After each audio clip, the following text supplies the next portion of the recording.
Talk of a Democratic blue wave in November is ramping up as we see some extraordinary results last night. The seat formerly held by disgraced, lying, dishonest, indicted former Congressman George Santos has been won by a Democrat, former Congressman Tom Suozzi.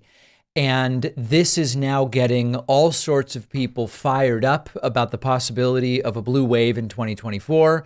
It has many Republicans, especially MAGA, including the failed former President Donald Trump, in a tizzy, terrified and furious, which we will get to. There are two interpretations of last night's win by a Democrat in George Santos's old seat.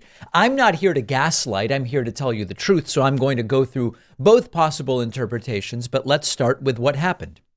NBC News reports Democrat Tom Suozzi wins New York special election to replace George Santos, as many of us know him. New York's 3rd district will flip from red to blue in an early test for both parties ahead of November's fight for control of the House. We have a bunch of editorializing here about what this means, what it might mean, etc. But the really important element of this to consider is that there are two interpretations of what this means for November. Now, one interpretation would be, hey, look, George Santos won this seat by about 7.5 points in 2022. We now have a complete and total flip to Tom Suozzi. If we see even a fraction of that red to blue flip in even 10% of congressional districts, this is over for Republicans in November. They will lose control of the House. Roe v. Wade's repeal seems to have wreaked havoc on the Republican Party as voters across the political spectrum have realized that the modern Republican Party offers them nothing by way of policy that will help the average person. Okay, I could keep going with that. That's the hyper optimistic. This is incredible what it means for the rejection of Republicans. As an example of this, here's a CNN reporter last night from the headquarters of Mazi Pilip, who was the MAGA candidate that lost this race, saying we are seeing a lot of people who voted Trump but are going for Democrats for the following reason. You're looking for trend lines ahead of November, and you're hoping to hold on to what is a swing district for yourself as well. Obviously, I talked to 2 voters today who voted for Donald Trump in 2016, turned around and voted for the Democrats in this race, voted for Tom Suozzi because they said his message on bipartisanship and the fact that House Republicans have really struggled to pass legislation over the last couple of weeks impacted the way they were looking at this race. And if you're a Democrat running in these swing districts, running in a suburban district, that's the kind of message, that's the kind of playbook that you want to emulate in November. So obviously. So this is part of the optimistic story.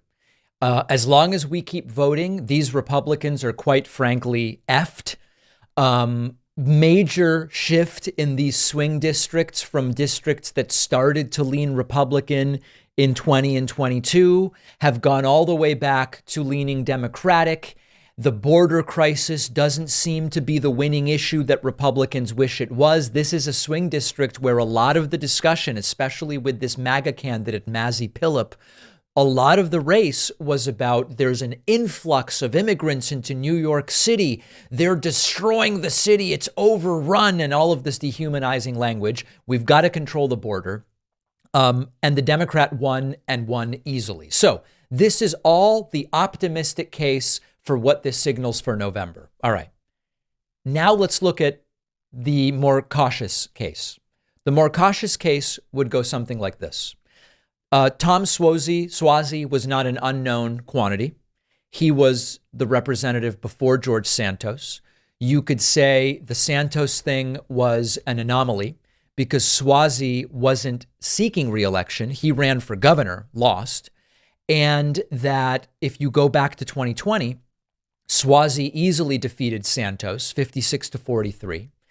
And the only reason this district was a swing district in 2022 was because Democrats put up a random person because Suozzi was running for governor, and the random person didn't even really campaign. Santos ran a campaign. Obviously, he lied about his background, but that is the argument that says this is a special case.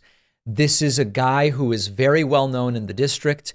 Yes, the district has changed to some degree, but you could argue, if you want to be more cautious about what November looks like, that this district only tells us that things are sort of going back to where they were prior to 2022. And that is, this was a left-leaning district. It doesn't necessarily tell us anything about November. Okay, that's absolutely fine. My preference here is that we take the cautious approach because there's no downside. If you take the, wow, this result from the 3rd district yesterday signals epic success for Democrats in November, all it might really do is get some people to stay home if they think that their vote isn't really necessary. If, on the other hand, we say, you know, things may be looking good for Democrats because, after all, Republicans are offering nothing. They end up opposing their own bills. They end up wasting time on things like impeaching the Department of the Secretary of Homeland Security, which we'll talk about later, which does nothing for my income. It does nothing for my kitchen table. It does. Fine. Maybe things are more optimistic, but if we're more careful, we all maybe will remember, you know what? It's not obvious to me what the results will be in November. I'd better get out there and vote. So these are great results. It's a nice thing to take a seat back from Republicans. They still have a small majority through at least January, depending on what the results are in November. But if we want to handle this as prudently as possible, we remain cautious, but we recognize Republicans are panicking, and that's what I want to talk about next. You may remember a few years ago, the show got hacked and several $1,000s were stolen. We never got it back. But now I have a lot more peace of mind because we use Aura. Our sponsor, Aura, is the all-in-one tool to protect your online and financial accounts. Aura alerts you anytime your personal info is found on the dark web or in data breaches, could be social security number, logins, financial accounts. You will get very fast alerts if a criminal does something like try to open up a bank account in your name, take out credit in your name. Aura will also monitor your bank accounts, your home and auto titles, which can help to guard against fraud. And Aura even protects your phone by letting you block and screen spam calls and texts. Aura has parental controls for your kids' devices to restrict apps, manage screen time, set focus time. You can try Aura free for 14 days at aura.com/Pacman. It only takes a few seconds to use the free trial to see if your username and passwords have been leaked online. The link is down below.